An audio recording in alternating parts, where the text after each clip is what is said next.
कार्तिक मास के शुक्ल पक्ष की नवमी तिथि को आंवला नवमी कहा जाता है। इस दिन आंवले के वृक्ष की पूजा का विशेष महत्व होता है।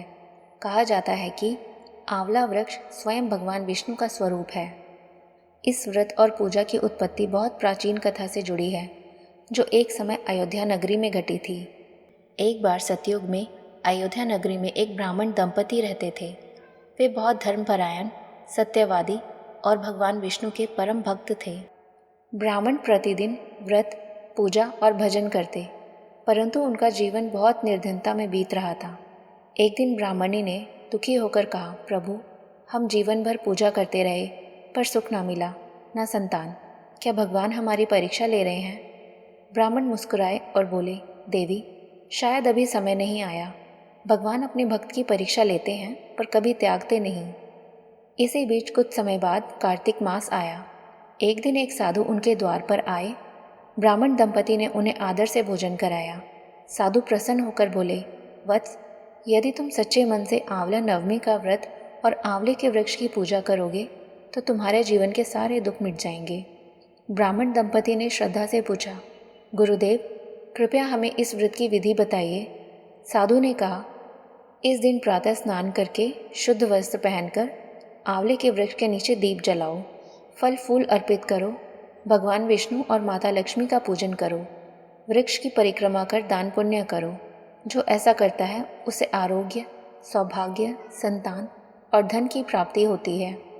ब्राह्मण दंपति ने अगले ही दिन श्रद्धा से आंवला नवमी का व्रत किया। आंवले के वृक्ष के नीचे बैठकर उन्होंने भगवान विष्णु की आराधना की।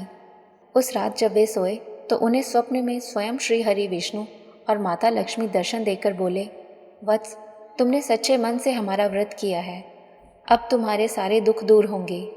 कुछ ही दिनों में उनके घर अन्न धन की वृद्धि हुई और समय आने पर उन्हें एक तेजस्वी पुत्र की प्राप्ति हुई। वह बालक बड़ा होकर अत्यंत विद्वान और धर्मात्मा बना। यह देखकर नगर के लोग भी इस व्रत को करने लगे। धीरे धीरे यह परंपरा पूरे भारत में फैल गई।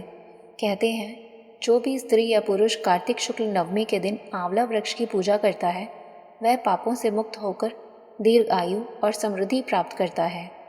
आंवले के वृक्ष को पृथ्वी पर श्री विष्णु का वास कहा गया है।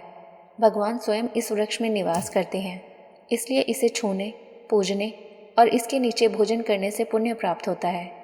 इसलिए इस दिन ब्राह्मण भोजन और वृक्ष पूजन का विशेष विधान है। जो मनुष्य श्रद्धा से आंवला नवमी का व्रत करता है, उसे विष्णु लोक की प्राप्ति होती है और उसके घर सदा लक्ष्मी का निवास रहता है। इस प्रकार यह कथा बताती है कि आंवले का वृक्ष केवल एक पेड़ नहीं, बल्कि भगवान विष्णु का जीवंत रूप है। इस दिन जो व्यक्ति आंवले की पूजा करता है, उसके जीवन में सुख, शांति और समृद्धि का प्रकाश सदा बना रहता है। धन्यवाद। ऐसी ही और कथाएं जानने के लिए हमारे चैनल को लाइक, सब्सक्राइब एंड शेयर करें।